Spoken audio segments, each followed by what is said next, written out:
de Agrícola, hemos planteado para este año. La verdad que ayer fue un lujo contar con la presencia de Frances Job, se llenó el aforo y disfrutamos mucho con su conversación, su experiencia. Y hoy tenemos una conferencia muy peculiar, con música, con un septeto, si creo que lo digo bien, de la orquesta de cámara de la banda Ruperto Chapí. Y bueno, creo que nos van a deleitar no solo con la conferencia, sino con la música. Y bueno, como ayer dije, rogaría que silenciaran los móviles, o los pusieran en modo avión o vibración. Eso no. Y voy a ceder la palabra al representante de acá, Nacho del CAM, sí, del CAM. Me gusta decir el nombre largo porque el Círculo Agrícola Mercantil Villenense y bueno, por su gran labor también a nivel cultural de ceder este espacio, aunque pequeño, pero bueno, es muy coqueto y muy agradable, ¿no? Disfrutarlo. Voy a ceder la palabra.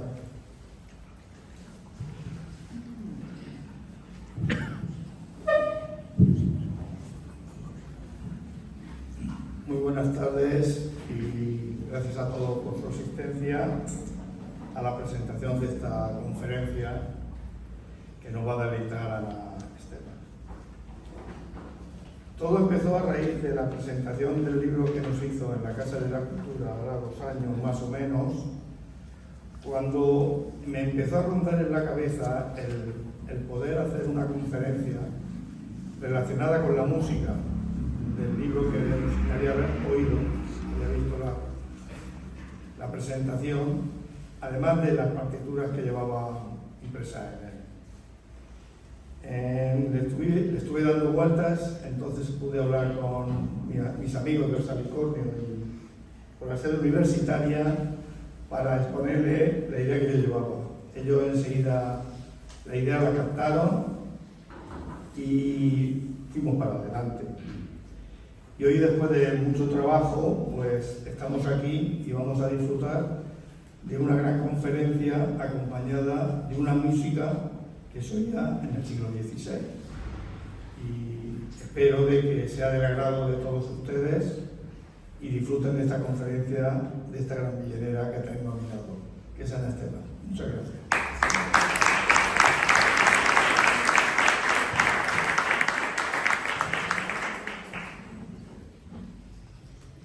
Hola, buenas. A mí me toca la presentación de las personas que van a hacer esta charla, pero antes me gustaría disculpar a Esther Perares, que es la directora de la sede universitaria de Villena, porque como dijo ayer Frances Job, una característica de que Villena es una ciudad y no es una villa es que está llena de actividades culturales. Con lo cual, en esta ocasión, Esther en estos momentos está en otra charla, en la Casa de la Cultura, y en cuanto pueda, termine allí, pues se vendrá para allá. Pero bueno, ella, como ha dicho Ignacio, tanto el Salicornio, sede universitaria, y el Círculo Agrícola Mercantil Villenense, hemos puesto muchísima ilusión en todas las actividades de este ciclo. Pero es posible que esta que vamos a ver y escuchar y a disfrutar, porque se trata de que disfrutemos de esta actividad, pues llevamos mucho tiempo preparándola, porque no es fácil preparar algo que es una charla, es más fácil, pero que además lleva un acompañamiento tan maravilloso como el que vamos a poder disfrutar esta noche en este ambiente.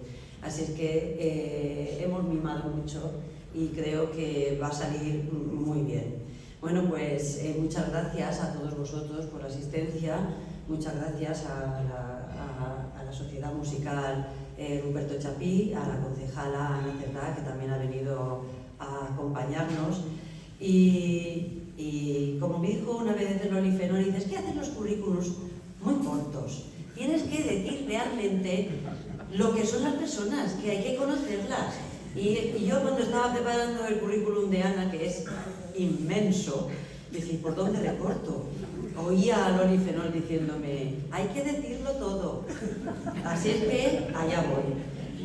Afortunadamente ha tenido la gracia de darme uno un poquito más reducido, porque de verdad tiene un curriculazo que no os lo podéis imaginar.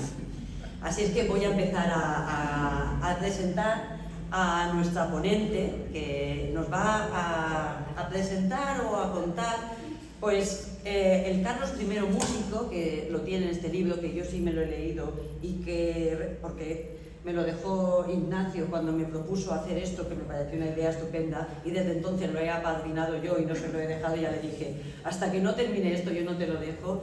Se nota que es profesora, se nota que es docente. El libro, yo que no sé nada de música, no tengo oídos, tengo unas orejas estupendas, lo he entendido, me ha gustado, lo he recreado, incluso me lo he imaginado, pero esta noche no me lo voy a imaginar, que lo voy a escuchar. Bueno, pues aquí tenemos a Ana de Esteban y Díaz, que ella es catedrática en la especialidad de música, pertenece al cuerpo de catedráticos de enseñanza secundaria y bachillerato y actualmente ejerce su cátedra como jefa de departamento, que compatibiliza con su labor de escritora e investigadora. Es académica correspondiente de la Real Academia Hispanoamericana de Ciencias, Artes y Letras de Cádiz. Es académica correspondiente del Instituto de Estudios Históricos Vázquez y Valdés. Estudió Derecho en la Facultad de Derecho de la Universidad de Alicante. Además, forma parte del Aptoarte y Cultura, que es un grupo que mecenas Maite Espinola. Comenzó el ejercicio de su carrera profesional en el Cuerpo de Profesores de Música y Artes Escénicas en el Conservatorio de Elche, ejerciendo durante varios cursos académicos el cargo de jefa de departamento de piano. Posteriormente ingresó en el Cuerpo de Profesores de Enseñanza Secundaria y Bachillerato de la región de Murcia. En esta comunidad autónoma también ejerció de profesora colaboradora en la Facultad de Educación de la Universidad de Murcia. Con posterioridad obtuvo el traslado a la Comunidad Valenciana, desempeñando dentro del Cuerpo de Profesores de Enseñanza Secundaria y Bachillerato. También ha desempeñado el ejercicio de la docencia como profesora del Máster Universitario en Formación del Profesorado en la Universidad Miguel Hernández de Elche. Entre otros méritos académicos, cabe destacar que ha sido seleccionada en los más prestigiosos cursos de música, tanto a nivel nacional como internacional. Ha realizado un máster de suficiencia investigadora en la especialidad de música renacentista en la Universidad de Alcalá de Henares. Posee un extenso legado de publicaciones, colaboraciones y artículos. Es autora del libro titulado La importancia de la música en el reinado de Carlos V, publicado en la ciudad de Granada el 19 de marzo del 2017 y prologado por el general Grau Vergara, director de la banda de música de la Casa Real durante muchos años. En su amplia trayectoria como ponente y conferenciante, cabe resaltar, entre otras, la conferencia titulada El panorama musical en tiempos de Carlos V y la primera vuelta al mundo en el Instituto de Historia y Cultura Militar en Madrid dentro de la Semana de la Ciencia e Innovación, organizado por el Ministerio de Defensa y la Universidad Complutense de Madrid. En diciembre del 19 ingresó como académica correspondiente de la Real Academia Hispanoamericana de Ciencias, Artes y Letras en Cádiz, tras la lectura de su discurso La música en los territorios de ultramar desde 1492 hasta el reinado de Carlos V. En febrero del 2020 fue ponente en la Real Academia de Medicina y Cirugía de Andalucía Oriental en la sesión científica cultural Medicina y Música en la época de Carlos V en la ciudad de Granada. Ha sido ganadora de varios premios como directora de coro en diversos certámenes, tanto a nivel autonómico como a nivel nacional. Miembro de jurados en certámenes prestigiosos y ha formado parte de tribunales de oposiciones en el Cuerpo de Profesores en Enseñanza Secundaria y Bachillerato, como vocal y como presidenta del tribunal.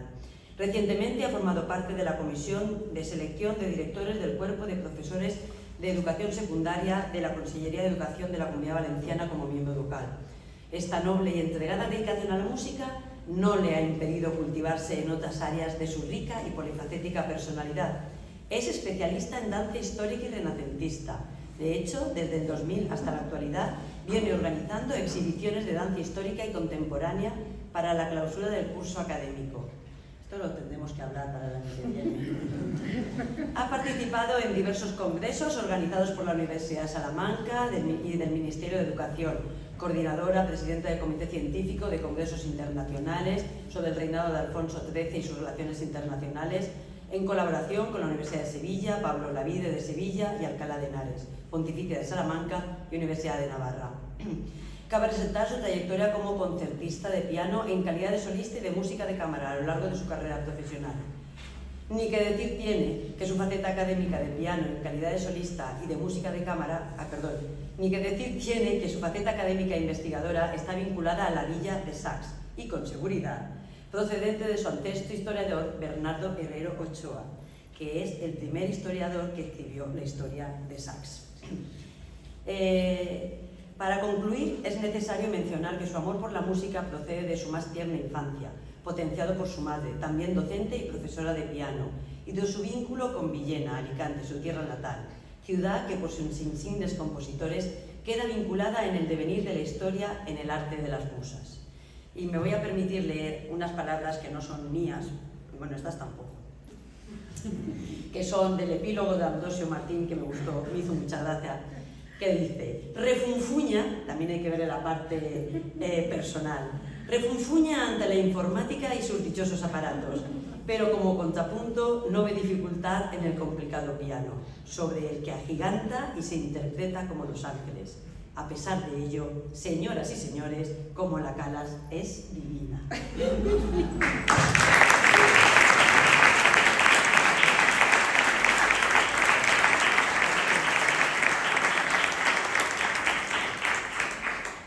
Bien, pues muchísimas gracias por esta espectacular presentación que no ha concluido. Tiene la palabra de nuevo María Ángeles.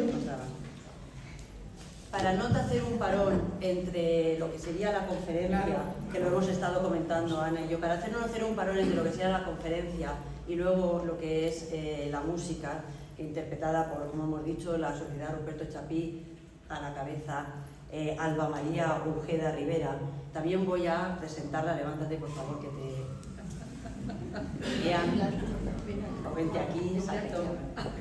Aquí, de momento, luego me voy a ir.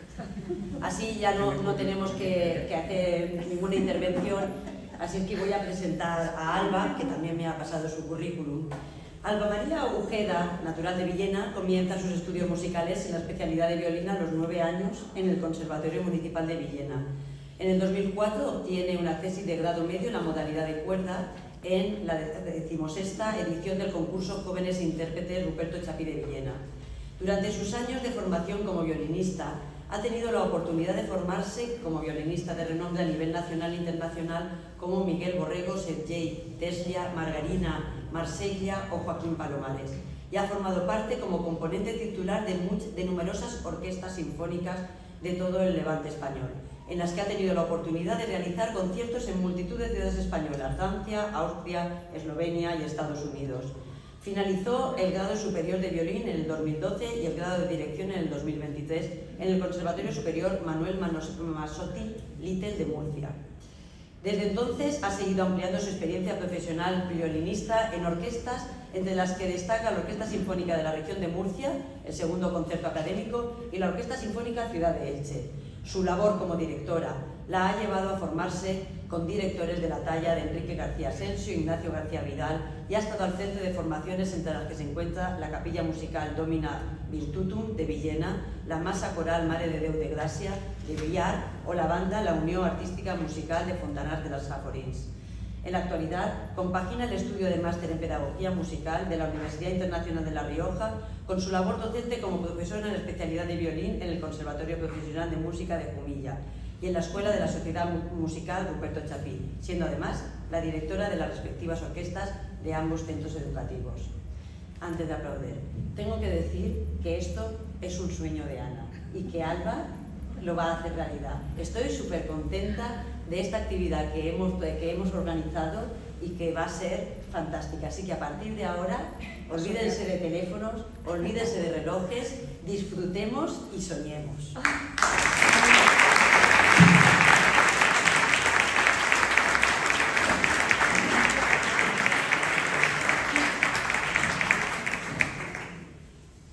Bien, dicen que los sueños a veces se hacen realidad. Entonces yo, en principio, invito a soñar porque si no soñamos, evidentemente, esta oportunidad no la podemos tener. Bien, en primer lugar, muchísimas gracias a las autoridades, a la Club Agrícola Mercantil Villenense, representado por el señor Sabió, que lo acabo de conocer, y he olvidado el nombre, pero no el apellido. Y también de su vocal, Nacho Cano, un nombre muy musical. Gracias también a la Organización Cultural de Salicornio por esta implicación cultural en la actividad que nos ocupa. Pedro Villar, su presidente José Ramón Morales y, por supuesto, la Fundación José María Soler, ni qué decir tiene, en la mano de su directora, Loli Fenor, que tanto hace y tanto prodiga por la cultura en Villena.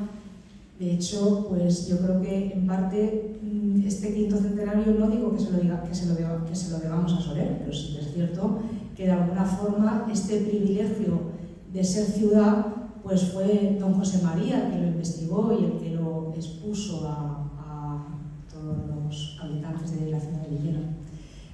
Y por supuesto a la sede universitaria, que al fin y al cabo mi interlocutora María Ángeles hemos tenido muchas horas de teléfono, de hablar, de coordinar, falta esto, falta lo otro, vamos a hacer esto, vamos a hacer... Entonces, bueno, pues muchas gracias a la sede universitaria por haber contado con mi presencia, a la presidenta, a la directora, perdón, Esther Perales también, aunque no se encuentren en estos momentos aquí, y por supuesto a Alba, porque gracias a ella, pues evidentemente este sueño se va a hacer realidad. A ver si con toda la expectativa que estamos poniendo, yo espero que salga fenomenal y que, bueno, por lo menos que les guste a todos y que podamos disfrutar y bueno, tener un rato a gusto, ¿no?, entre todos esta tarde, que al fin y al cabo es de lo que se trata. Y no sé si me dejo a alguien. A Pedro Villar, lo he nombrado, a José Ramón también lo he nombrado, a Joaquín también. Bueno, pues nada, pues muchas gracias a todos y vamos a empezar.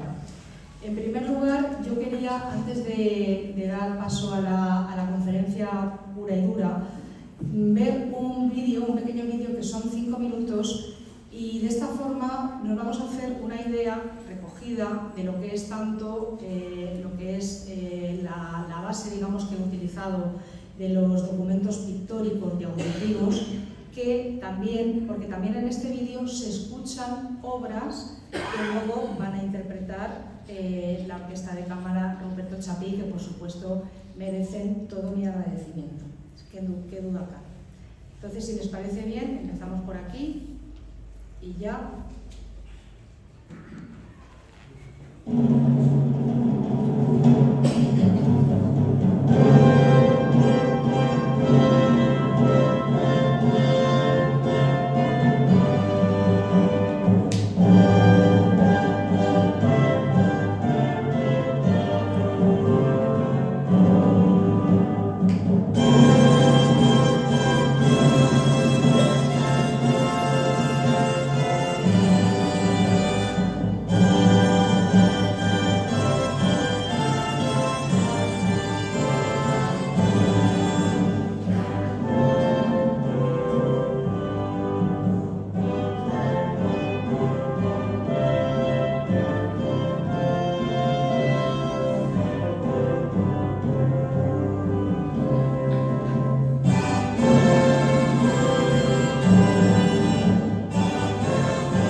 a conectar con la ponencia propiamente dicha. Aquí hemos escuchado las obras que esta tarde se van a interpretar también. De alguna forma es la posibilidad de poderlas escuchar por segunda vez y en distintas versiones. Bien. En primer lugar, el objetivo de dar a conocer a... perdón, que acabo de poner el vídeo otra vez, que tengo que poner ese PowerPoint. A ver. Vale. El objetivo de dar a conocer, sin duda, al rey Carlos I de España es porque, lógicamente, vamos a tener 6 meses en los que se va a hablar en sucesivas ocasiones, lógicamente, sobre el personaje que nos ocupa.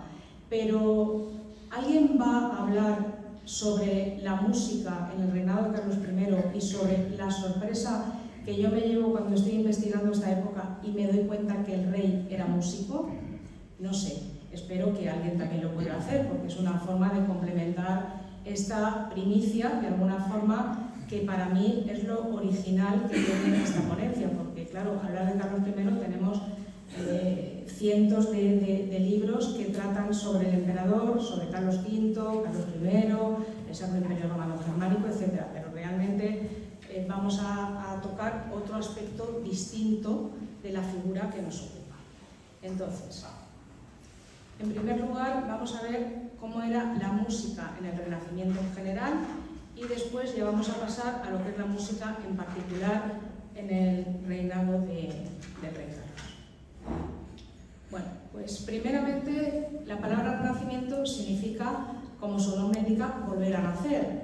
Entonces, es un volver a nacer a la época clásica de la antigüedad de Grecia y Roma, es decir, es una vuelta a la antigüedad. Pero es una vuelta a la antigüedad no como imitación, sino para continuar con el fluir de la historia. Desde el punto de vista cultural, histórico-artístico, nos vamos a encontrar, como bien podemos observar en esta diapositiva, que el panorama era, por una parte, el descubrimiento de América en 1492, por otra parte, la configuración de los estados, que es la base de la estructura política actual europea. Por otra parte, la invención de la imprenta por Gutenberg. Después, un cambio de mentalidad, porque vamos a pasar de una sociedad teocrática en la que todo giraba en torno a Dios en la Edad Media a una sociedad antropocéntrica en la que todo va a girar en torno al hombre. Y esto se debe al humanismo, ¿vale? Es un cambio de filosofía y tiene gran importancia, lógicamente, en todas las ramas del saber. Y sin duda alguna, con la música vamos también a encontrar un cambio, porque la música en la Edad Media estaba vinculada al cuadrilio, junto con la aritmética, la geometría y la astronomía. En el Renacimiento, sin dejar esta relación que la música tiene con el número, se va a acercar más a la poesía. Entonces va a estar más ligada al trivium, la dialéctica, la retórica, la gramática, que a las matemáticas, como había ocurrido en la Edad Media.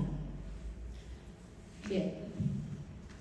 Por otra parte, es la época del mecenazgo, los grandes mecenas.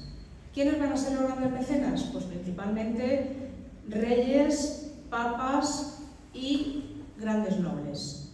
Aquí tenemos a Carlos V, porque fue mecenas no solamente de España, por eso he puesto Carlos V, no Carlos I, sino de varios países europeos, Francisco I de Francia, el Papa Julio II o, en la nobleza, los Medici, que duda cabe, en Italia. Bien. Por otro lado, es la vuelta al mundo, que también recae en manos de la persona que nos ocupa, el emperador Carlos V. Bien, indudablemente la vuelta al mundo comienza con los Reyes Católicos. Y lo curioso de esto, ya hemos escuchado que cuando yo hice el discurso de ingreso para la Real Academia, también traté este tema bajo el auspicio de Carlos I, porque a mí es una figura que me conmueve muchísimo y por eso he estudiado tanto sobre esta figura y luego al final veremos por qué, ¿no? Pero es cierto que ya los Reyes Católicos, en una instrucción que dieron a la tripulación en 1497, concretamente el 15 de julio, al almirante Cristóbal Colón le hicieron saber que era conveniente que la tripulación llevase instrumentos y entretenimiento por medio de la música. Esto figura en una instrucción, entonces es lo suficientemente importante como para saber la importancia que tuvo la música en este momento. Y además, aparte de eso, hay una idea, desde mi punto de vista, equivocada, que la evangelización no se produce por las armas. La evangelización, el primer paso es por la música. ¿Por qué? Porque la música, evidentemente, es el lenguaje universal. Entonces, por medio de la música, todo el mundo se entiende. O sea, por otros métodos, pues se puede uno entender o no entender, tener discrepancia o no discrepancia. Pero indudablemente, por medio del lenguaje universal, no vamos a tener nunca ningún problema, ¿eh? Entonces, está claro que la música tuvo mucha importancia en el Nuevo Mundo. Y así también se preocuparon no solamente los Reyes Católicos, sino también pues, su nieto Carlos V. Bien. La segunda carta de relación de Hernán Cortés al emperador también trata el tema musical, que es otra de las fuentes que podemos consultar de la época. En cuanto a los géneros musicales que nos vamos a encontrar, pues hay un cambio también respecto a la Edad Media, es decir, la música vocal sigue imponiéndose sin duda alguna a la música instrumental, pero esta ya va a cobrar mucha más importancia. Entonces va a dar paso a otro tipo de formas musicales, como podemos ver en este cuadro sinóptico. Las formas musicales, en cuanto al género vocal, tenemos las formas religiosas, que cada religión tenía las suyas. La Iglesia Católica, pues principalmente la misa y el motete, la Iglesia Protestante el coral luterano o la Iglesia Anglicana el ante. Y luego, en cuanto a las formas profanas, tenemos que distinguir en España la ensalada, el romance, el villancico, en Italia el madrigal y en Francia la chanson, como más importantes. Hay más, pero estas son, digamos, las más relevantes. En el género instrumental tenemos los tientos, las fantasías, las variaciones, las diferencias, el glosado, los ornamentos, es decir, la música instrumental empieza a cobrar mucha importancia. Y, por supuesto, la música de danza. La música de danza era fundamental en el siglo XVI, porque era una forma de relacionarse entre ellos mismos, ¿no? Quiero decir, o sea, la diversión de las clases elevadas pues, era por medio de la danza, claro. Aquí tenemos unos ejemplos, como el braille, la pavana, la gallarda, etc.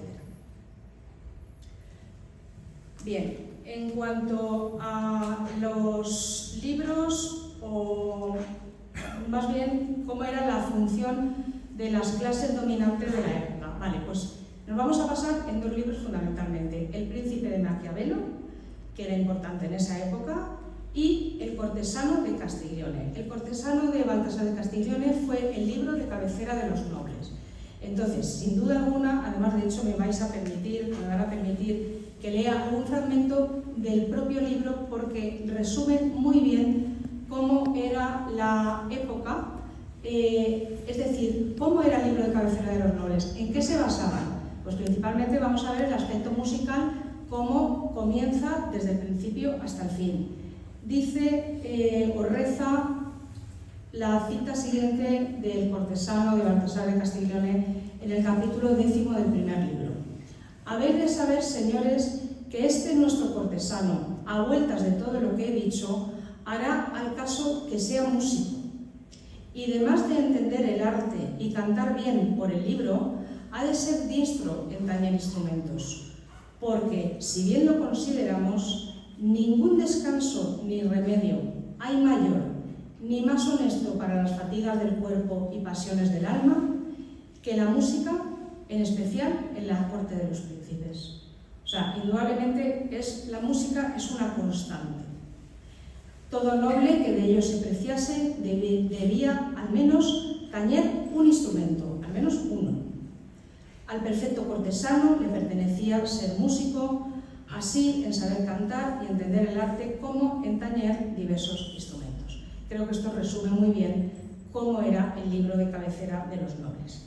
En cuanto a la música y al clero, lógicamente la inspiración, por decirlo de alguna forma, va a ser la capilla papal, pero a imitación de la capilla papal van a estar las capillas catedralicias y a imitación de las capillas catedralicias las iglesias y catedrales. Evidentemente las iglesias se van a basar en ello también. Vamos a ver cómo era la organología de la época. Aquí por una parte vemos los instrumentos altos y los instrumentos bajos. Los instrumentos altos, ministriles, eran los que interpretaban normalmente la música al aire libre, porque principalmente eran instrumentos de viento. Lógicamente, el viento dentro de una sala pues, no es igual que los instrumentos bajos, como podemos ver visualizar en la imagen inferior, donde aparecen instrumentos de cuerda y de teclado, que eran para los interiores, por decirlo de alguna forma. En cuanto a las fuentes musicales, nos vamos a encontrar que Syntagma Musicum de Michael Praetorius era la base de la organología, donde se encuentran descritos los instrumentos musicales más importantes de la época.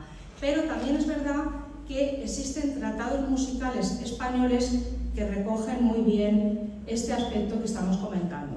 Como puede ser, aquí lo tenemos, el Tratado de Glosas de Diego Ortiz. Fíjense que siempre está dedicado a. Esto es una constante que era en la época, que viene de lo que hemos comentado anteriormente del mecenazgo. Al ser una época del mecenazgo, lógicamente los músicos dedican a su mecenas una dedicatoria al principio del libro. Por eso, de ahí que venga dedicado a cada uno de los mecenas de los músicos que estamos viendo. En este caso, Diego Ortiz pues estaba bajo el auspicio del barón de Riesi, o la declaración de instrumentos musicales de Juan Bermudo, dedicado al conde de Miranda, el arte de tañer fantasía, dedicado a Fray Bernardo de Fresneda, obispo de Cuenca, porque los mecenas no solamente eran nobles, sino que también existía en la iglesia mecenazgo. Y luego de música libre septem de Francisco Salinas lo he seleccionado puesto que Francisco Salinas fue el primer catedrático de música considerado así en la Universidad de Salamanca, además de ser de una familia de notables y que trabajaron también para el duque de Alba y el emperador Carlos V. Bien, y ya llegamos a la primera interpretación, que se trata de la obra Mille Regrets, que está basada en el carácter del emperador, ¿vale? Si nos fijamos en esta obra podemos observar cómo la música, aunque no sepamos, pero nos damos cuenta que hay un descenso. Fíjense, a partir del tercer compás, cómo la música desciende. ¿Por qué desciende? Porque el carácter del emperador tendía a la melancolía, a la tristeza, independientemente que él fuera una persona, a la fuerza órgana, el pobre porque cayó la del pulpo encima, o sea, es decir, 4 herencias, no sabía el idioma español, luego venía a España, pero en fin, luego ya hablaremos de ese tema. Entonces, quiero decir con esto que esta canción se le conoce como la canción del emperador, ¿vale? Mille Regrets. Y aquí tengo esto es una transcripción, aquí hay 2 transcripciones, una en versión vocal y otra en versión instrumental, y quiero que mientras se interpreta, escuchen la letra, porque la letra nos da mucha información sobre el sufrimiento que tenía el emperador, porque a pesar de todo, él estaba enamorado de su mujer, que era la princesa, la emperatriz Isabel, luego lo veremos. Entonces, claro, él en el fondo, 40 viajes, pues tenía esa pesadumbre de saber que claro. Entonces, aquí lo dice bien claro: 1000 pesares por abandonaros y por alejar vuestro rostro amoroso. Siento tanto duelo y pena dolorosa que se me verá en breve acabar mis días. Parece que era como un presagio de lo que luego iba a venir. Bien, pues vamos a escucarlo de la mano de Alba María.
Bien, pues muchísimas gracias por esta interpretación que efectivamente corrobora lo que estamos diciendo, el carácter melancólico de esa música, el carácter, esa tristeza, es decir. Bien, vamos a pasar ahora a la segunda parte, que ya es la música propiamente dicha en el reinado de Carlos I. Vamos a conocer al personaje en más profundidad. Bueno, en primer lugar, el papel que tiene la música en el Renacimiento español. El papel de la música en el Renacimiento español, pues Samuel Rubio, que es un teórico musical, en su Historia de la Música, volumen 2, quiere situar el Renacimiento español arrancando desde el periodo de los Reyes Católicos, porque considera que es el periodo de mayor advenimiento en cuestión de riqueza cultural y riqueza sobre todo musical, y que eso nos va a llevar a luego la calificación que tiene el siglo XVI de siglo de oro, no solamente en la literatura, sino que también fue el siglo de oro de la música española. Entonces arrancamos desde la época de los Reyes Católicos. Bien, es necesario para poder entender este tipo de música el concepto de capilla musical.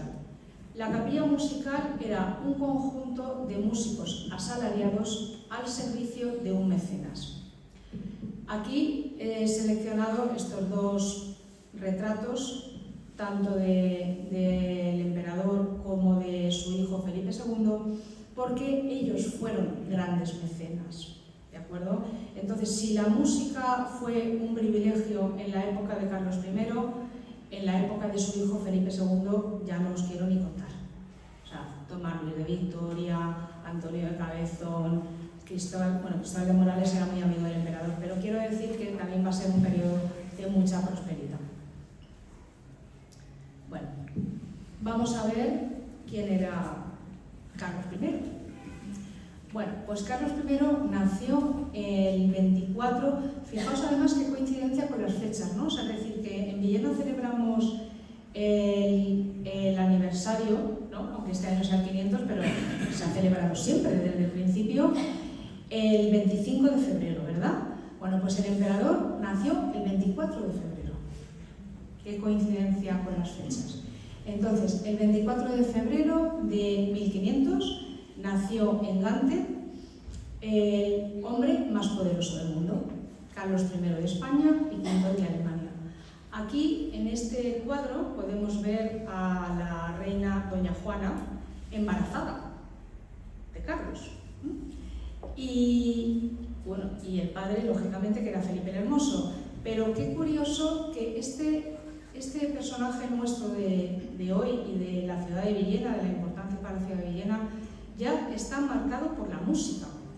Es decir, ¿cuándo nace Carlos I? Nace cuando la reina doña Juana estaba, sus padres estaban presidiendo un baile, rindiendo pleitesía a Luis XII, rey de Francia, y en ese momento, en el castillo de Prinsenhof, fue cuando doña Juana se sintió indispuesta y en ese momento dio a luz al pequeño Carlos, ¿de acuerdo?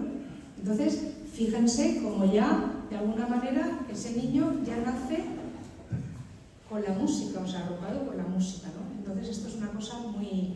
A mí me gusta subrayarla porque creo que es bastante importante. Bueno, y si ya nos basamos en las teorías que los fetos escuchan la música, pues ya, ahí ya nos vamos a meter en un jardín que no me corresponde porque no soy especialista en eso, pero sí que es verdad que nos da que pensar, nos da que pensar. Bueno, ¿qué pasa con nuestro personaje? Pues la educación de Carlos I y sus hermanas va a recaer en manos de la hermana de su padre, la hermana de Felipe el Hermoso, que era Margarita de Austria. ¿Por qué? Pues por dos razones. Las razones son, en 1504 fallece Isabel la Católica. Entonces su madre tiene que venir a Castilla para hacerse cargo del reinado. Y por otra parte, en 1506, de muerte súbita, fallece el padre, Felipe el Hermoso.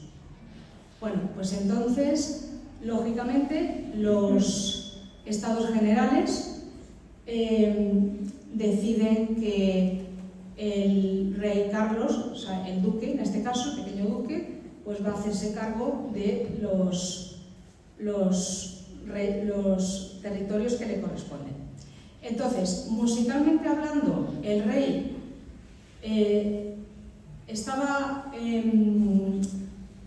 su profesor era Henry de Bredemers, ¿vale? Que era un músico de la Catedral de Amberes, también era músico de su padre, ¿de acuerdo?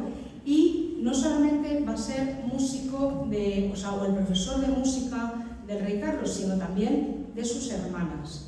Entonces, toda la familia del rey Carlos van a estar auspiciados por su tía y tutora, en este caso Margarita de Austria, y en cuanto a la música, por Henry de Bredemers, que fue el profesor. Bueno, también quiero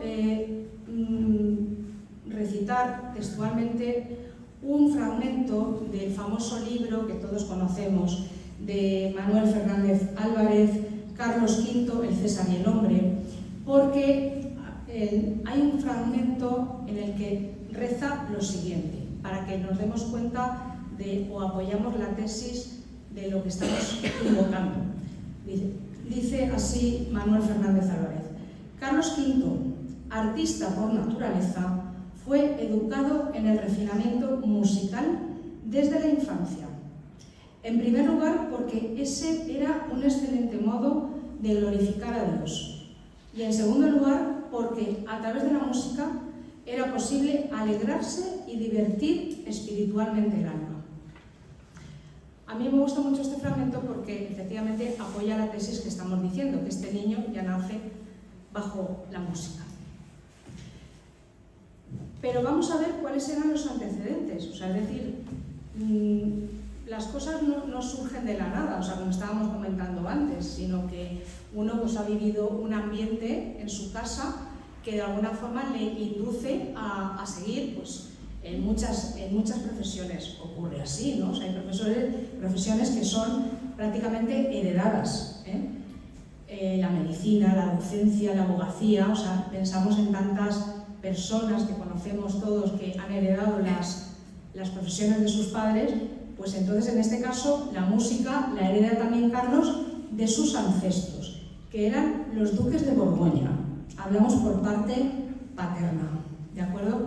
Entonces, bueno, también otra curiosidad es que el rey se llama Carlos en honor a su bisabuelo, que era Carlos I el Temerario, ¿vale? Que ya procede del ducado de Borgoña.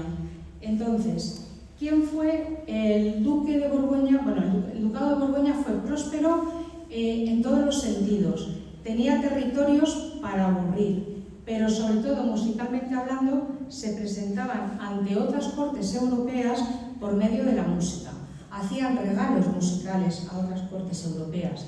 Y el gran duque, por decirlo de alguna forma, que hizo tanto por los artistas y la música fue Felipe III el Bueno, que fue su tatarabuelo, ¿de acuerdo? O sea que de alguna forma esa influencia ya la tiene el rey. Y los compositores más importantes de este ducado fueron Josquin de Pré, también, que hemos mencionado anteriormente en la música de Emile Regret, Guillaume Dufay, Binchois, Bisnois, siendo Josquin de Pré el compositor más destacado. Vale, entonces, cuando los padres de Carlos se trasladan a Castilla para hacerse cargo del gobierno, iban acompañados de todos los músicos, pero al morir Felipe el Hermoso, esa capilla regresa a Flandes y pasa a disposición del joven Carlos, ¿de acuerdo? O sea, Carlos hereda la capilla musical del padre. Llamada o ampliamente conocida como la Gran Chapelle Flamenca. Eran todos músicos cantores, no había instrumentistas, ¿de acuerdo? En ese caso. Y Nicolás Gombert fue uno de los maestros de capilla de esa Gran Chapelle Flamenca. En este caso yo siempre he recomendado esta obra, Serquiri de la Misa de Lomarmé, que no la vamos a escuchar, o sea, solamente vamos a escuchar las obras que se van a interpretar en vivo, porque si no, no terminaríamos nunca. Esto da para otra ponencia, que es exclusivamente las obras y comentarios de audición, porque si no, no terminamos.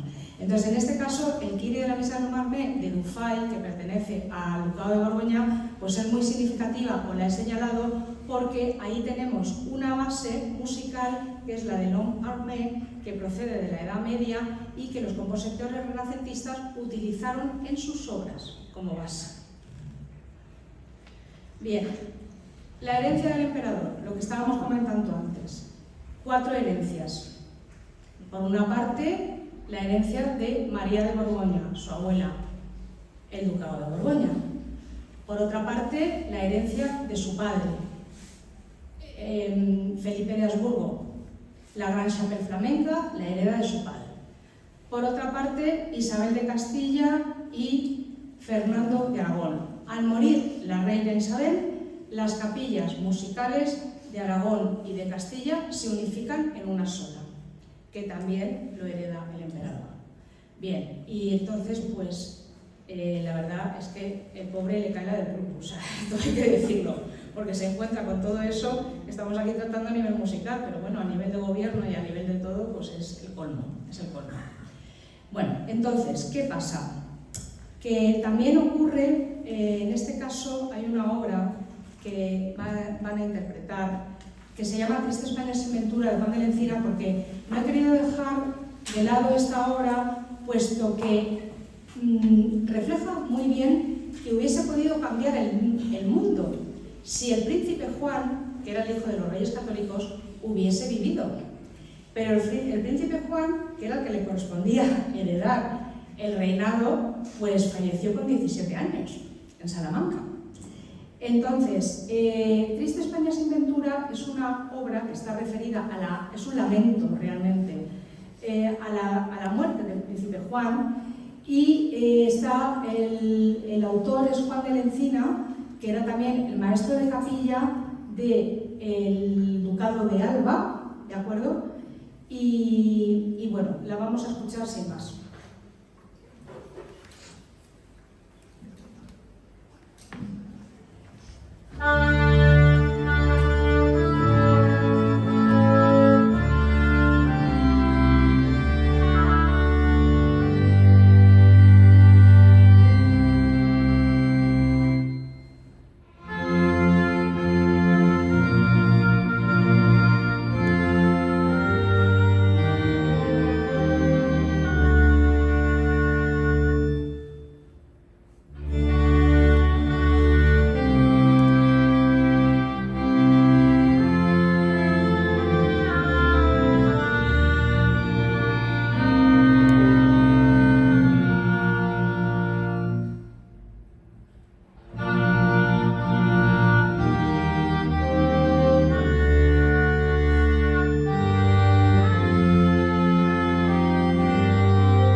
Bien, tenemos que destacar que esta obra es vocal, pero la hemos escuchado instrumentalmente, independientemente que fue compuesta para voces, ¿no? Como podemos ver en la partitura, soprano, contralto, tenor y bajo. Independientemente que es una transcripción. Bueno, pero también nos hacemos una idea del carácter de lamento que tenía esta obra por la muerte de Pepita. Bien, directamente vamos a pasar a la música en la Orden del Toisón de Oro. Bueno, la Orden de Caballería del Toisón de Oro es tan importante como que sigue vigente.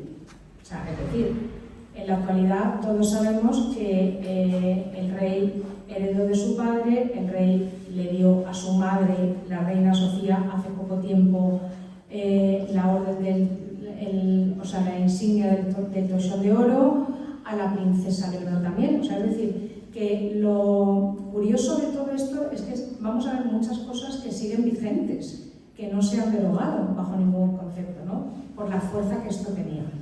¿Quién fue el creador de la Orden del Toisón de Oro? Pues fue Felipe III el Bueno, que hemos visto anteriormente en la fotografía, que era el tatarabuelo del rey Carlos. Felipe III el Bueno creó esta Orden de Caballería por dos causas. Una, luchar contra el Imperio Otomano, y dos, liberar a Tierra Santa. Ese fue el objetivo. Al fallecer todos, ¿quién hereda el ser gran maestre de la Orden del Toisón de Oro? El rey Carlos. Entonces, él convocó 4 capítulos. Normalmente los capítulos siempre, claro, lógicamente, ¿quién iba? Pues los monarcas más representativos de las cortes europeas, también nobles, menos, principalmente estaba enfocado dedicada a la monarquía, y incluso el rey Carlos llegó a convocar uno en Barcelona. Se sabe que en 1519, el capítulo de Barcelona, tuvo mucha importancia la música. Volvemos otra vez. ¿Por qué? Porque dentro de los estatutos de la Orden del Toisón de Oro está contemplada la aportación musical, ¿de acuerdo?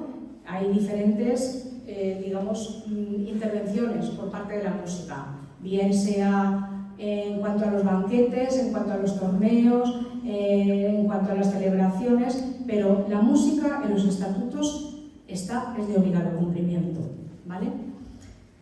Insisto, hay una referencia de Ros Fábregas, que es un gran director de orquesta, que refleja muy bien cómo la música se representa acompañada por ministriles, por atabaleros en la Catedral de Barcelona, cuando vinieron todos los mandatarios europeos a celebrar aquí el capítulo de la Orden del Toisón de Oro.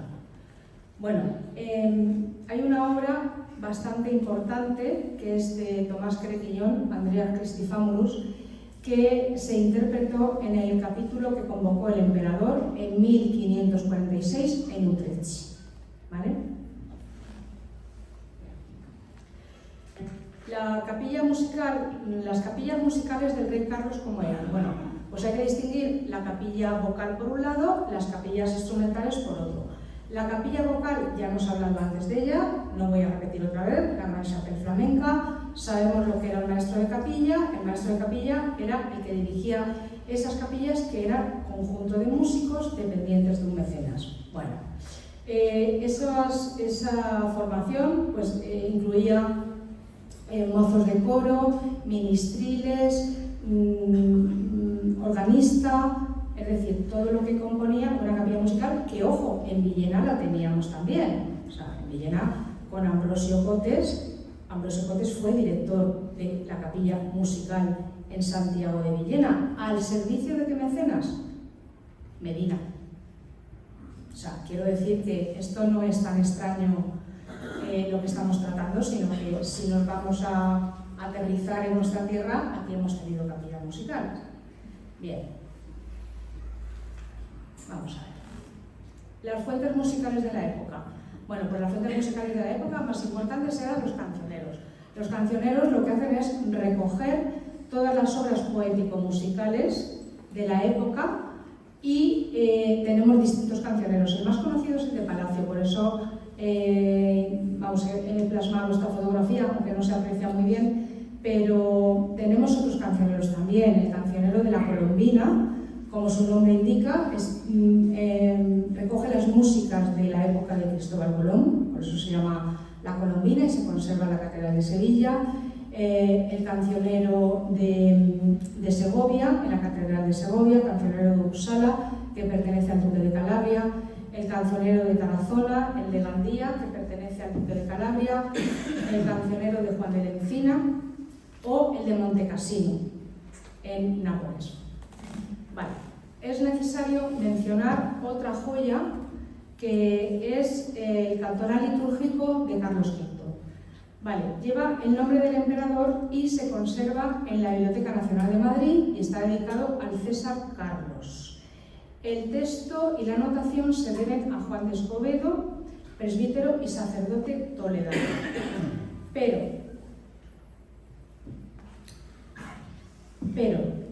Manuel de Falla, Manuel de Falla, el insigne músico, encontró un importante cancionero que, a juicio del musicólogo Miguel Querol, podría ser perfectamente el cancionero de Carlos V, ¿vale? Porque tanto su contenido como su presentación parecen pronosticar que pudo pertenecer al emperador. De hecho, hay un historiador que es Soriano Fuertes, que indica que el emperador llegó a componer algo de música, Pero bueno, eso cuando ya damos, en fin, en historia cuando ya se dice atribuido, puede ser, pues entonces ya sabemos que es algo que no podemos justificar de alguna forma, ¿no? Pero sí mencionarlo, porque no, si es atribuido, pues es atribuido. Y aquí en este caso yo he seleccionado la obra de El cancionero de la Colombina, que hemos dicho que está dedicado a la música de la época de Cristóbal Colón, que se llama Propiñán de Melior, y es una obra muy alegre que vamos a escuchar en vivo y en directo.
Pues es una obra muy bella, la verdad, y festiva. Vamos a ver, vamos a pasar ya a la época de las cortes celebradas en Santiago de Compostela. Bueno, todos sabemos el asunto del rey Carlos cuando llega a España, está considerado un rey extranjero, que no habla español, en fin, que ya le hemos hecho aquí la cruz y raya y el pobre se las tiene que ver y desear con toda la nobleza castellana para defenderse de todas las etiquetas y de todo lo que solemos hacer aquí, que tenemos mucha costumbre de etiquetar a todo el mundo. Él no fue menos. Bueno, entonces, el tema además era mucho más peliagudo porque era pedir dinero, con lo cual todavía peor. Es decir, al rey le esperaba la coronación. Tuvo dos coronaciones, una en Aquisgrán en 1520 y la otra fue en Bolonia 10 años después, en 1530. Entonces, ¿por qué se celebraron en Santiago de Compostela esas cortes castellanas? Pues porque evidentemente era la forma más fácil, si el asunto se ponía muy mal, de salir por el mar a Aquisgrán, hubiesen obtenido dinero o no. Pero lo que sí es cierto es que hay un alegato por parte de... Yo esa cita la tengo puesta al principio en mi libro y la tengo porque me gusta mucho. O sea, es decir, el alegato que hizo a las Cortes castellanas el obispo de Badajoz, don Pedro Ruiz de la Mota, es la siguiente. Él comienza el discurso de esta manera. Dice, siendo pues el rey, nuestro rey, más rey que otro, más rey porque tiene más y mayores reinos que otros, más rey porque él solo en la tierra es rey de reyes, más rey porque es más natural rey, pues es no solo rey, es hijo de reyes, más nieto y sucesor de 70 y tantos reyes.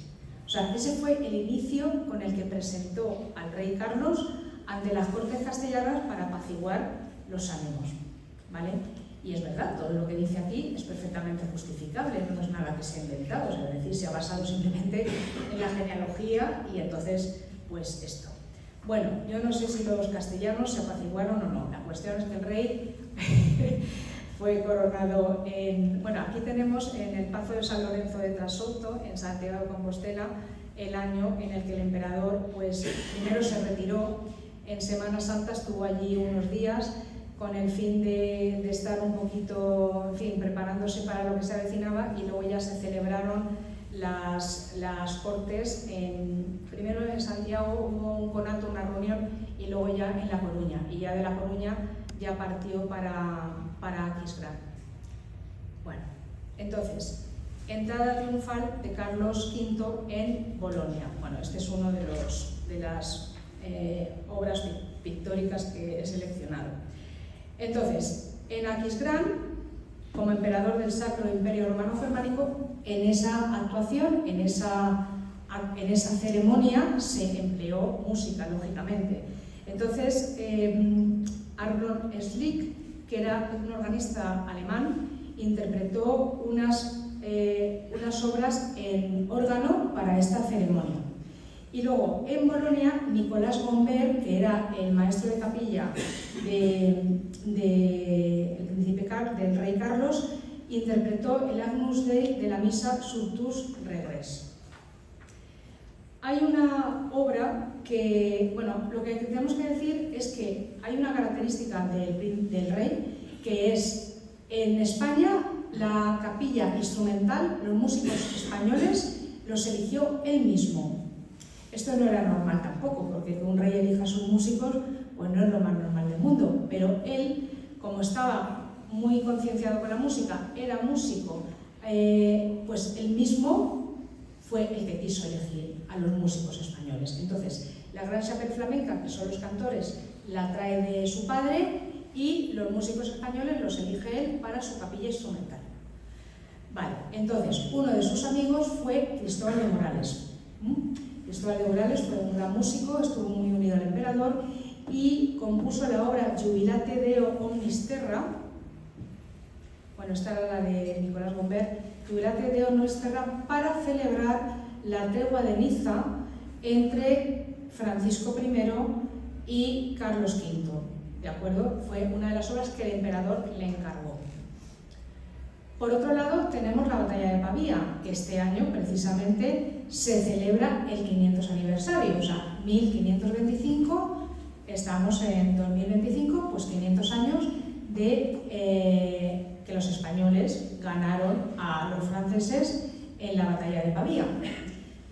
Fue muy peleado esto, o sea, no es que fue... Pero bueno, al final Francisco I pues fue apresado y en Madrid pues rindió bastantes tierras de Italia a España, lógicamente, ¿no? Bueno, la batalla de Pavía, vamos a ver, la batalla es una forma musical también, que se llama battaglia. Y es una obra musical que de alguna forma, claro, lógicamente está relacionada con las batallas, porque emula, ¿no? O sea, todo lo que se interpreta en una batalla, o sea, es decir, los tambores de guerra, con las voces también se puede hacer. Entonces, aquí hemos seleccionado una obra que vamos a escuchar en vivo y en directo, que pertenece a Tielman Susato, y es una obra que nos va a situar muy bien en lo que eran las batallas de la época.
Bien, pues yo creo que perfectamente podemos captar el ambiente de la época, sentir lo que era una batalla musicalmente hablando, y además que la interpretación que ha realizado la orquesta ha sido fantástica.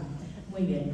No es fácil, porque es una obra que está concebida más bien para instrumentos de viento, en fin, pero en este caso es difícil interpretarlo con cuerda, pero muy bien. Bueno, después de la batalla de Pavía vamos a hablar de la boda regia.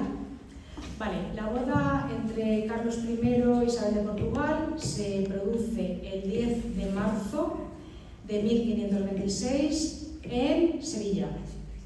Se casaron en el Alcázar de Sevilla. La princesa Isabel de Portugal llegó una semana antes y el rey llegó una semana después. Entró en la catedral a los acordes del Te Deum, pasando por la puerta del perdón, y rezó y después se casaron. Bien. Independientemente de todo lo que se ha dicho, él estaba enamorado de la emperatriz Isabel.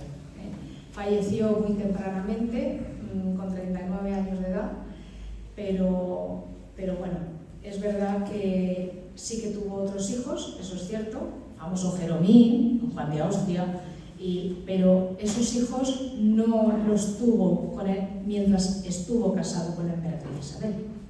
O sea que esto hay que de alguna forma puntualizarlo. Vale, la emperatriz Isabel y su capilla musical.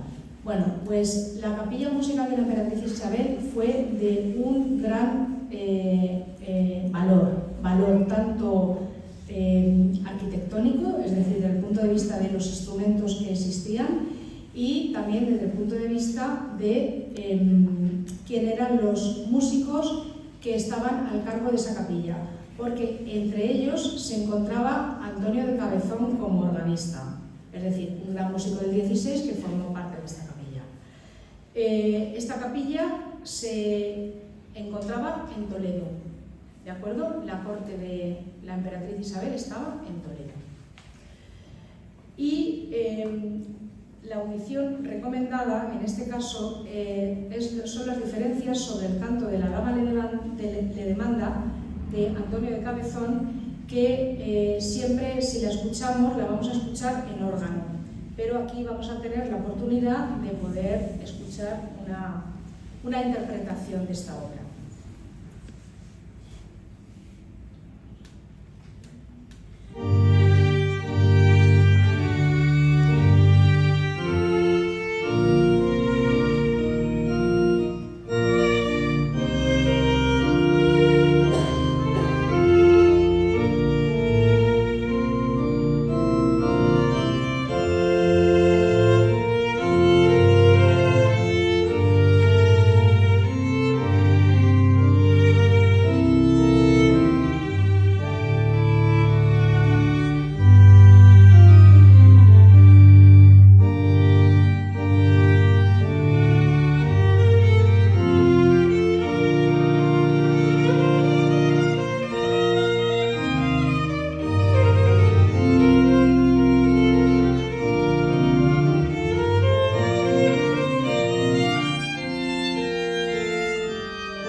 Bien, pues muchísimas gracias, una interpretación también muy bella.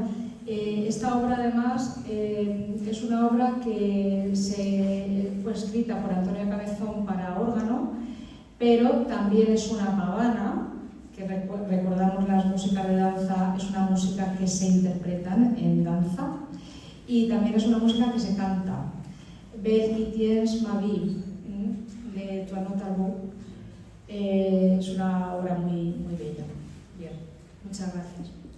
Bueno, para ir un poquito más ligero, porque veo que esto es demasiado denso y se está entreteniendo demasiado al público, vamos a ver. La música en la familia del emperador. Bueno, pues lógicamente la familia del emperador, a imitación o por herencia o por genética o llamémosle todo junto, pues evidentemente van a ser músicos todos. O sea, desde las hermanas hasta los hijos, las hijas, todo el mundo. Ya hemos comentado anteriormente que Felipe II, pues evidentemente fue un gran mecenas también de la música, heredado de su padre, heredado de sus abuelos, de sus bisabuelos, etc. Aquí tenemos, por ejemplo, Diciti in Magni, es una obra que Nicolás Gombert compuso cuando nació el rey Felipe II. Bien, pero insisto, toda la familia del emperador eran músicos. Los libros de música más importantes los volvemos a encontrar aquí, titulados y dedicados a los mecenas. Entonces, en este caso, el libro de música de vihuela de mano de Luis de Milán, pues la dedicó al duque de Calabria porque estaba al servicio de él. Los 6 libros de música de cifra para Daniel Vihuela, de Luis de Narváez, dedicado a Francisco de los Cobos, que era el secretario de Carlos V. 3 libros de música en cifra para vihuela, dedicado también al duque del Infantado. los libros de música para vihuela de Orfénica Lira, de Miguel de Fuenllana, también fueron dedicados a la marquesa de Tarifa, Leonor Ponce de León. Bien, y ya llegamos al final de la vida del emperador. El emperador, antes de retirarse a Yuste, que fue el final de su vida, abdicó en favor de su hijo Felipe II, ¿de acuerdo? Era un hombre que estaba cansado, agotado. Más de 40 viajes en esa época, el siglo XVI, por tierra, por mar, por aire no, evidentemente. Entonces, claro, ese cansancio pues le hizo abdicar el 23 de octubre de 1555 en el castillo de Bruselas en favor de su hijo Felipe II. Y él decide, que a mí esto es algo que me sobrecoge, cómo el hombre más poderoso del mundo elige Yuste. A mí es algo que me alucina, ¿no? Porque si, no sé, pensamos y dices, bueno, era el dueño del mundo, tendría para elegir cualquier sitio, pero no, elige Yuste para ir a retirarse, porque sabía que los últimos días de su vida pues iban a transcurrir ahí, indudablemente. De hecho, a Yuste llegó el día de San Blas, precisamente, el 3 de febrero de 1557, y falleció el día 21 de septiembre del 58. O sea que fijaos lo que duró allí, 1 año y pico. Él estaba enfermo ya. Pero, aún así, que entre las cosas que llevó a Yuste, ¿qué llevó? Un clavicordio y un órgano portátil. Está claro. Es decir, la música sigue marcando su vida desde su alumbramiento hasta el ocaso. En Yuste participaba de los cantos monacales, ¿de acuerdo? Con los monjes. Lo que pasa es que él era muy estricto y entonces si algún monje desafinaba, bueno, mostraba su carácter autoritario y reprendía a los monjes, ¿no? Porque él estaba acostumbrado a una exquisitez total en cuanto a la música, no podía soportar que alguien desafinara. Y luego también se quedó sorprendido porque al llegar allí, pues él pensaba que iba a encontrar grandes libros de música, de cantorales, pero resulta que no. Entonces, rápidamente se comunicó en las comunicaciones de la época con su hermana, la reina María de Hungría, para decirle que por favor le enviara libros de canto, porque allí prácticamente no había nada. Total, que su hermana, la reina María de Hungría, pues le envió varios cantorales para poder trabajar la voz allí, hasta su fallecimiento. Bien, esta es la segunda parte y la tercera parte es muy cortita, O sea, son 2 cositas simplemente como para hacer un resumen final en el que me gusta mencionar cuál era... Bueno, sabemos que las grandes familias siempre tienen todos un lema. Entonces, en este caso, el lema del emperador era plus ultra.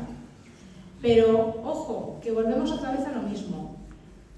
Está actualizado. O sea, es que en el escudo de España tenemos plus ultra. Y entonces, claro, si nos ponemos a profundizar y dices, bueno, ¿cuántas cosas nos vamos hoy de aquí reconociendo que están actualizadas? Entonces, yo quiero leer, me he entusiasmado con Yuste y no he puesto las diapositivas de Yuste, ¿no? De su retirada. Entonces, aquí vemos las columnas plus ultras en el Ayuntamiento de Sevilla, porque me gustaba mucho esta foto, la verdad, pero vamos a analizar un poquito el escudo de Carlos y el escudo de España actual. Entonces, la Ley 33/de 1981, de 5 de octubre, publicada en el BOE número 250 de 19 de octubre de 1981, en su artículo primero, párrafo segundo, reza textualmente: acompañado de 2 columnas de plata, con base y capitel de oro, sobre ondas de azur o azul y plata, superada de corona imperial la diestra y de una corona real la siniestra, ambas de oro, y rodeadas las columnas en cinta de gules o rojo, cargada de letras de oro en la diestra plus y en la siniestra ultra. Y ahí está. Y ahí seguimos. Entonces, bueno, pues esto indica la fuerza, ¿no? Que nadie lo ha retirado. O sea, entonces será porque nos gusta a nosotros, claro, nos gusta pues ese lema, ¿no? Más allá. De hecho, en un principio, que todos hemos escuchado, el dicho este popular, uy, el non plus ultra, lo hemos escuchado, es el non plus ultra, o sea, es decir, el no más allá. ¿Por qué? Porque las columnas de Hércules, que se consideraban en Gibraltar, pues se consideraba que más allá de eso allí no había nada, no existía nada, hasta que se descubre América. Y entonces el non plus ultra, ese lema ya no tenía sentido y pasó a llamarse plus ultra. ¿De acuerdo? Bueno, para finalizar vamos a ver el árbol genealógico, aunque no se vea muy bien, pero sí que podemos visualizar el árbol genealógico de la familia real desde los Reyes Católicos hasta la actualidad. ¿De acuerdo? Entonces, vemos, si seguimos la línea, podemos ver. Vamos a ver. Empezamos aquí con la reina, bueno, los Reyes Católicos, Juana I y Felipe el Hermoso, Carlos, nuestro personaje, Felipe II, Felipe III, Felipe IV, llegamos a, a Mariana de Austria y Felipe IV, Carlos II, ¿vale? Aquí termina la dinastía Austria. Empiezan los Borbones. Tenemos a Felipe V, batalla de Almansa, y ya vamos siguiendo la línea. Carlos III, Carlos IV, Fernando VII, Isabel II, Alfonso XII, Alfonso XIII, Don Juan, conde de Barcelona, Sofía y Juan Carlos, Felipe y Leticia, princesa de Asturias, Leonor. Y hasta aquí pues podemos terminar con las firmas, que si hay algún grafólogo o alguien que le gusta el tema de la grafología, son muy interesantes. Ver la firma de Carlos I y la firma de Felipe VI, porque es que es como si estuvieran casadas. Vamos a ver, yo no tengo ni idea de grafología, pero es como si estuvieran casadas. O sea, mirad, ¿no os llama la atención? O sea, la de Carlos hacia abajo y la de Felipe hacia arriba, pero si las juntas es como si estuvieran casadas esas firmas. O sea, a mí me llama mucho la atención, ¿no? La tendencia de Carlos hacia abajo, hacia la melancolía, hacia la tendencia de Felipe hacia el optimismo. O sea que esto es digno de análisis, sobre todo por grafólogos. Bueno, pues como conclusión diremos que el hombre más poderoso del mundo terminó su vida en Yuste, y la percusión fue para la soldadesca, el viento metal en su época para las batallas y los torneos, la cuerda pulsada para el amor y el órgano que le invitaba a la introspección interior. Y hasta aquí, muchas gracias a todos por aguantar esta pesadez.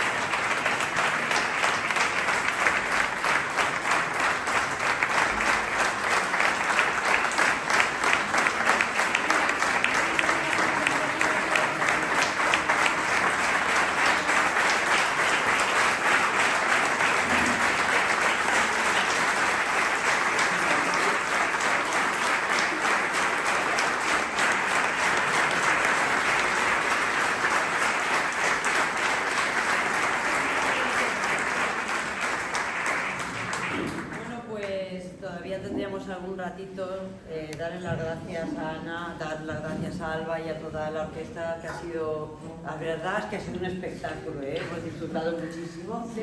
Y si, la verdad es que ha sido didáctico. Y bueno, y vosotros habéis estado fantásticos. Si tiene alguien alguna cuestión que quiera preguntar o algún comentario que quiera hacer, este es el momento. ¿Que hablen ahora o callemos? A ver, bueno, el micrófono. Buenas tardes. Buenas tardes. Mi nombre es José. Encantado de conocerte. Quería preguntar preguntarte si en la actualidad siguen siendo los monarcas que hay hoy en día aficionados a la música, practicando música, ¿sabes? Bien, yo tengo la sensación, vamos a ver, en general, la dinastía Austria era una dinastía perfectamente formada para la música, educada para la música, le daban muchísima importancia, o sea, es que para ellos era fundamental, o sea, formaba parte o sea, no sé, ir a otras cortes sin presentarse con algo de música era un fallo. En la dinastía Borbón la música no se ha cultivado tanto como la cultivaron los austrias, eso es indudable. Sí que es verdad que también ejercieron de mecenas. Carlos III fue un rey que era un rey ilustrado, que apostó también por, aparte de la agricultura y el alumbrado y todo esto, pues bueno, también efectivamente fue la época en la que, por ejemplo, el Conservatorio de Madrid, pues empezaron, claro, es la época en la que empiezan las salas de concierto, los conservatorios a tener. Pero indudablemente, si usted me pregunta eso, yo le tengo que decir con sinceridad que no podemos paragonar a Carlos I con la actualidad. Vamos, no hay color. Porque, de hecho, eso, sin embargo, la reina Sofía sí, ¿eh? La reina Sofía siempre ha sido una mujer que ha cultivado muchísimo la música. Está continuamente. Ella tiene una gran amiga, su mejor amiga es doña Paloma Osí. Paloma Osí es la mecenas, o sea, en España ahora mismo hay muy pocos mecenas. Hablo con nombre y apellidos. Tenemos mecenas a nivel de, pues eso, no sé, obras sociales, de cajas de ahorro, o, por ejemplo, pues aquí, también en Villena, tenemos, de alguna forma se puede considerar un mecenazgo el Círculo Agrícola Mercantil, de alguna forma, ¿no? O sea, es decir, o las actividades que realiza la sede se puede encontrar. Pero lo que es mecenas con nombre y apellido, yo destacaría en España a doña Paloma Osí, por el concurso Paloma Osí, que tanto ha llevado el nombre de España por todos los países del mundo, que se celebra en Santander cada 2 años, y Maite Espínola, doña Maite Espínola, es una mecenas del arte total que en la actualidad pues sigue prodigando. A nivel de reinado, pues no he visto mucha vinculación con la música, la verdad, lastimosamente. ¿Alguna otra cuestión? Si no, por favor, José Ramón.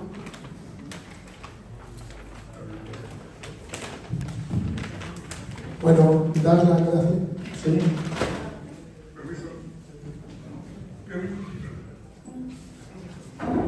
Me llamo Francisco García Hernández y estoy muy vinculado también con Santander, el desembarco de Carlos V que se celebra allí anualmente después de nuestra fiesta de moros cristianos. ¿Qué relación puede tener nuestra ciudad con el desembarco de Santander cuando tengo muchos amigos íntimos que hacen unos grandes desfiles el mismo día del desembarco para poner en estos eventos que vamos a celebrar nosotros durante todo este año para poder hermanarnos con ellos?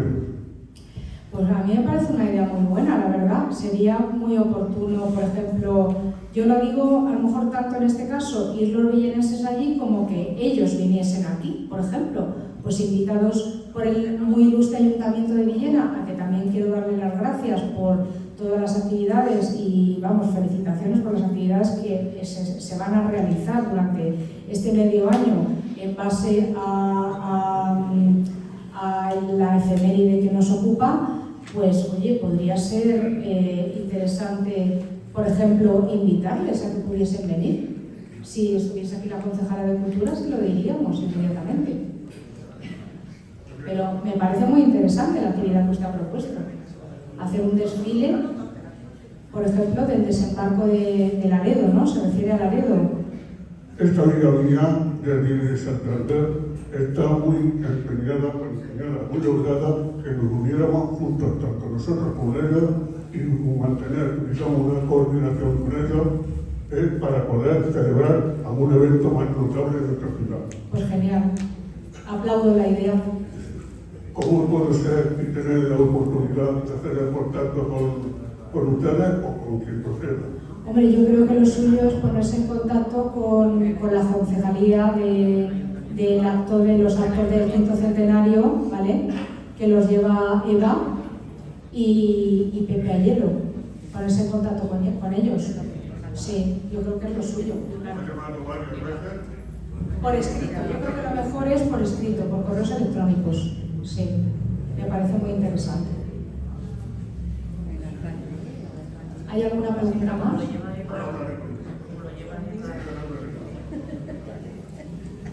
¿Alguna pregunta más?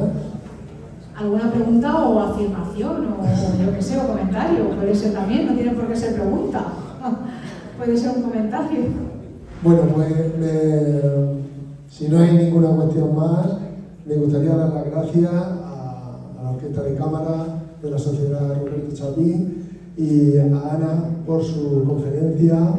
Ha sido un placer conjugar una conferencia con la música en directo, que tanto yo creo que antiguamente se hacía en este local del Círculo Agrícola Mercantil, que viene del siglo XIX. Y bueno, quiero dar la palabra ahora a Loli Zenón, sí, que quiere hacer la entrega de unos libros relacionados con Villena y bueno, siempre colabora también con nosotros y bueno, es una manera de agradeceros la presencia y la participación en estos libros. Muchísimas gracias por todo. Sí.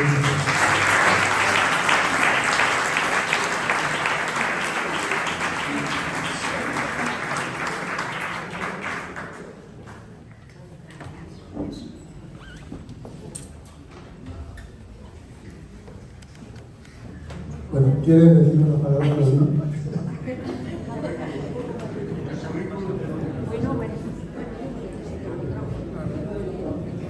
Buenas tardes, no me esperaba yo esto, lo que sí es darle la enhorabuena a tanto a Alba María como a nuestra compañera Ana y a todos ustedes por la presencia y nada, y como no podía faltar don José María Soler, como pues a través de su fundación, porque él, como todos sabemos que siempre muy aficionado a la historia y, como no, a la música. Por lo tanto, pues Ana, pues aquí tiene el libro de don José María Soler, de la historia de Villena.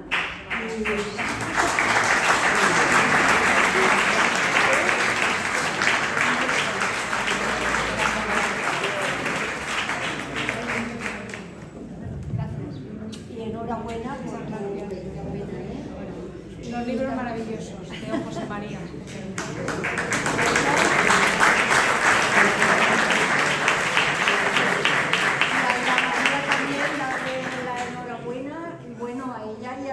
Y a todos los músicos.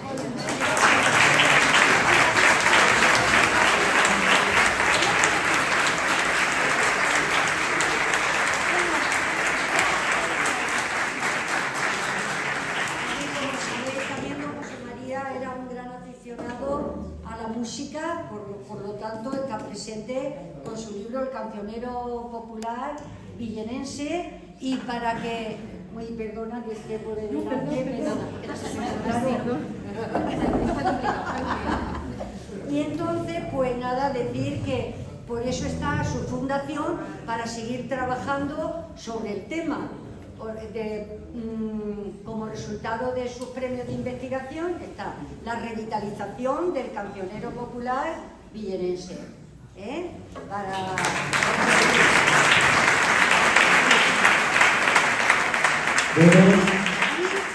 algo también, para que lo sepamos todos, que fue el descubridor de, no sabían de dónde era el polifonista Ambrosio Cote, y don José María Soler lo descubrió y vio que era de Villena. Por lo tanto,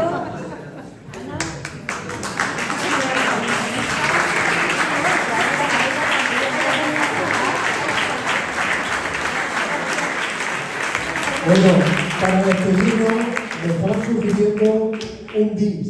¿Es posible un bis? Sí. Pedro.